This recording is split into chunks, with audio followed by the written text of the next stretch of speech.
Assalamualaikum warahmatullahi wabarakatuh. Alhamdulillah wassalatu wassalamu ala Rasulillah nabiyyina Muhammadin sallallahu alaihi wasallam wa ala alihi wa ashabihi wa man tabi'ahum bi ihsanin ila yaumiddin, amma ba'd. Para siswa kelas 7A rahimani wa rahimakumullah. Alhamdulillah hari ini kita masih bisa berjumpa kembali dalam pembelajaran online. Ya, tentunya ini termasuk nikmat yang sangat besar dari Allah Subhanahu wa taala. Mari terus kita syukuri, salah satunya dengan cara mari belajar dengan sungguh-sungguh. Semoga Allah mengaruniai kita ilmu yang bermanfaat. Tentunya tidak lupa kita meminta kepada Allah, semoga Allah memberikan kemudahan untuk belajar dan memberikan taufik agar pemahaman kita menjadi pemahaman yang diridhoi oleh Allah Subhanahu wa taala. Amin ya rabbal alamin. Baik para siswa kelas 7 rahimani wa rahimakumullah, sebelum kita mulai silahkan buku paketnya dibuka ya untuk menyimak pelajaran. Kita sampai pada pelajaran yang ke-10, yaitu mengenal surat An-Naml. Sudah siap? Baik, kalau sudah siap, mari kita mulai pelajaran. Mengenal surat An-Naml. Pada pembelajaran ini nanti akan disebutkan tentang yang pertama, para siswa harus paham tentang sebab penamaan surat An-Naml. Kenapa dinamakan surat An-Naml? Nah, dinamakan surat An-Naml karena adanya penyebutan kisah semut. An-Naml artinya kan semut. Ya. Adanya penyebutan kisah semut dalam surat An-Naml ini. Yang kedua, waktu turunnya. Nah, surat An-Naml diturunkan waktunya kapan? Sebelum Rasulullah Shallallahu Alaihi Wasallam hijrah ke Madinah. Berarti Rasulullah masih di Mekah. Oleh karena itu surat An-Naml termasuk golongan surat Makkiyah. Ya, waktunya sebelum Rasulullah Shallallahu Alaihi Wasallam hijrah ke Madinah. Oleh karena itu surat An-Naml termasuk golongan surat Makkiyah. Diingat-ingat ya. Selanjutnya, beberapa kandungan yang pokok, yang inti terdapat dalam surat An-Naml. Di antaranya ada berapa ya? Nanti bisa disimak. Yang pertama, yaitu mensifati Al-Quran dengan kejelasan bahwa Al-Quran merupakan petunjuk dan kabar gembira bagi orang yang beriman. Ya, petunjuk, orang yang tidak faham difahamkan dengan Al-Quran, diarahkan oleh Al-Quran menuju jalan Allah Subhanahu wa taala, menuju jalan yang benar. Di dalam Al-Quran juga ada kabar gembira bagi orang-orang yang beriman. Kalau engkau melakukan ini, kalau engkau beriman dan mengerjakan ini, engkau akan diberi pahala. Kalau engkau bertakwa kepada Allah, engkau akan diberi surga. Di Al-Quran ada. Kemudian bagi orang yang tidak beriman, sudah disampaikan, yang tidak mau beriman, maka Allah siapkan baginya azab yang sangat besar, api yang akan mengelilinginya, itu juga sudah disampaikan. Maka tidak ada seseorang pun yang didolimi atas keadilan Allah Subhanahu wa ta'ala. Tidak ada Allah mengazab orang tanpa dia berbuat dosa. Tidak mungkin. Ya. Yang pasti Allah membalas sesuai dengan apa yang dia kerjakan. Kemudian menyebutkan sebagian kisah para nabi alaihi wassalatu wassalam. Sebagian ada yang diceritakan secara ringkas, singkat saja. Sebagian lagi ada yang diceritakan secara lengkap atau terperinci. Lanjut, surat An-Naml menceritakan kisah Nabi Musa alaihissalatu wassalam secara ringkas. Yaitu pada saat Nabi Musa itu menerima wahyu ya. Mulanya di situ ya. Dan apa yang terjadi dari keajaban-keajaban Nabi Musa. Selanjutnya kemudian dakwah Nabi Musa kepada Fir'aun secara umum atau secara global, menyeluruh.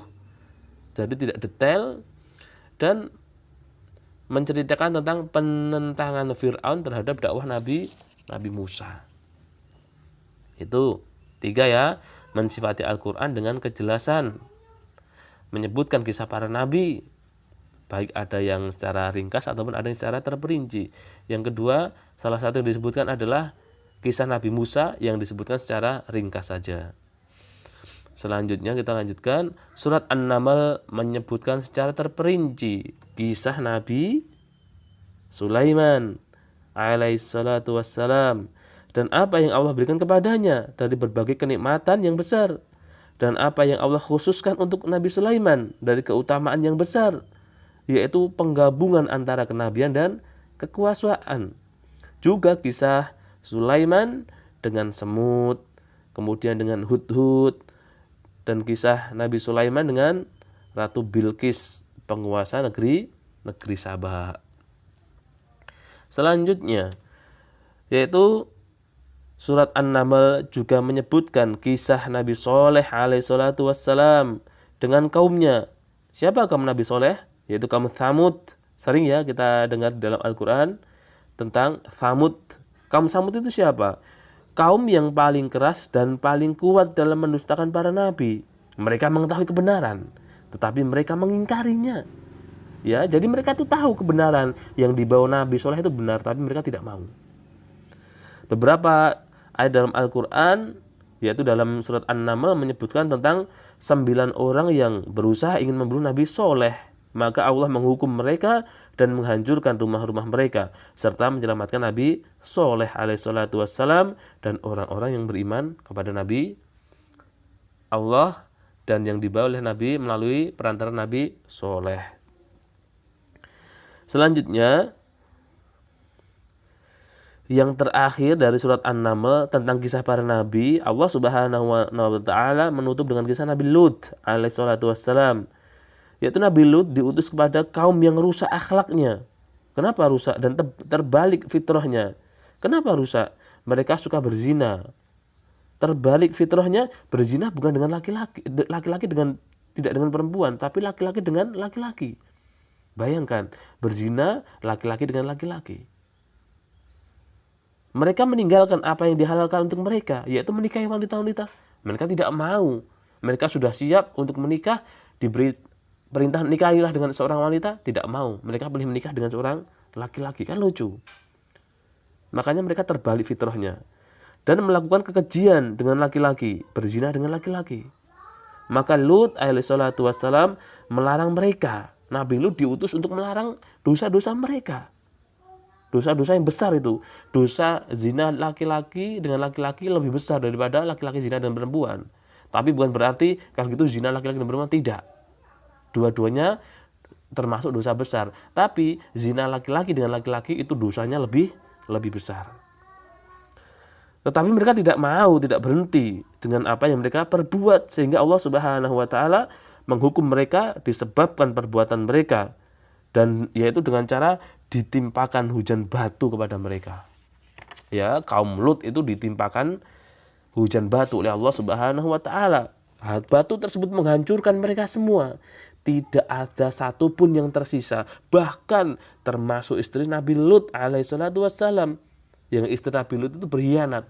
Berkhianatnya apa? Yaitu mengganggu atau menyampaikan kepada kaum Nabi Lut tentang kalau di tempat Nabi Lut itu ada tamu yang tampan, sehingga para masyarakatnya itu tertarik untuk mendatangi rumah Nabi Lut. Padahal tamu itu adalah para malaikat. Makanya termasuk penyelewengan yang dilakukan oleh istri Nabi Lut. Akhirnya pun istri beliau juga termasuk yang terkena azab dan binasa. Selanjutnya, setelah menceritakan kisah-kisah tersebut, Allah Subhanahu wa taala menyebutkan sejumlah ayat-ayat kauniyah. Ya, apa? Tentang keberadaan dan keadaan makhluk yang menunjukkan keesaan Allah Subhanahu wa taala dalam penciptaan dan pengaturan. Jadi kita tuh wajib beriman kepada Allah, mengesahkan Allah bahwasanya yang menciptakan seluruh alam semesta itu Allah saja. Allah tidak butuh bantuan orang lain, tidak butuh bantuan siapapun. Kemudian setelah Allah menciptakan, Allah juga mengaturnya. Nanti jam segini muncul matahari, jam segini matahari terbenam, nanti agak sore turun hujan, nanti malam muncul bintang, kalau siang ada matahari. Itu Allah yang menentukan. Allah tidak butuh bantuan siapapun. Allah sendiri yang mengatur semua peristiwa-peristiwa tersebut. Maka harus atau wajib bagi kita untuk mengesahkan Allah. Ya, kita harus mengesahkan Allah, yaitu dalam bentuk peribadatan kita kepada Allah dan keimanan kita. Serta kita harus beriman dengan adanya hari kebangkitan yang sudah Allah tetapkan. Selanjutnya, kemudian Allah Subhanahu wa taala menyebutkan pendustaan kaum musyrikin. terhadap kebangkitan dan keadaan mereka yang terus-menerus dalam kesesatan tanpa petunjuk. Jadi orang-orang musyrik itu mereka sesat. Ya, dalam keadaan sesat, mereka tidak meyakini Allah besok nggak mungkin hidup lagi. Mereka meyakini hidup itu hanya sekali ini saja. Dan itu adalah salah. Yang mereka yakini itu salah dan tanpa petunjuk. Mereka hanya ngawur. Serta ancaman terhadap mereka. Maka mereka diancam karena ngeyel dengan azab di dunia maupun di akhirat. Selanjutnya, setelah itu beberapa ayat menyebutkan sebagian kedahsyatan dan kejadian yang dilihat oleh manusia pada hari mereka dikumpulkan di mahsyar. Yaitu tempat yang untuk berkumpulnya manusia yang nanti akan dihidupkan oleh Allah Subhanahu wa taala, semua manusia. Di mana manusia ketakutan dan berusaha untuk lari darinya. Tapi nggak bisa lari. Mereka tidak bisa melarikan diri dari pengadilan Allah Subhanahu wa taala. Dan pada hari itu manusia terbagi menjadi dua golongan, yaitu orang-orang yang bahagia dengan kebaikan yang telah dia kerjakan dan orang-orang yang celaka karena kejahatan yang telah mereka kerjakan. Dan yang terakhir dari kandungan pokok yang terkandung dalam surat An-Naml adalah kemudian surat An-Naml ditutup dengan penjelasan tentang sebagian tugas Rasulullah Shallallahu Alaihi Wasallam, yaitu beliau adalah orang yang menyampaikan risalah dari Allah Subhanahu Wa Taala dan beliau sebagai pembawa atau memberi peringatan. Begitu ya para siswa kelas 7 rahimani wa rahimakumullah. Sebagian yang dapat kita sampaikan hari ini itu nanti di bawahnya ada kolom tabel, itu nanti bisa dibaca ya. Tentang bagian ayat-ayat tentang pembahasan yang dimuat dalam surat An-Naml ini. Demikian yang dapat kita bahas hari ini. Semoga bermanfaat ya. Insya Allah akan kita lanjutkan pada pembelajaran yang berikutnya. Mari kita akhiri dengan baca doa kifaratul majelis.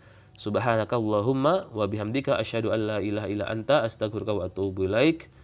Alhamdulillahirabbil alamin. Wassalamualaikum warahmatullahi wabarakatuh.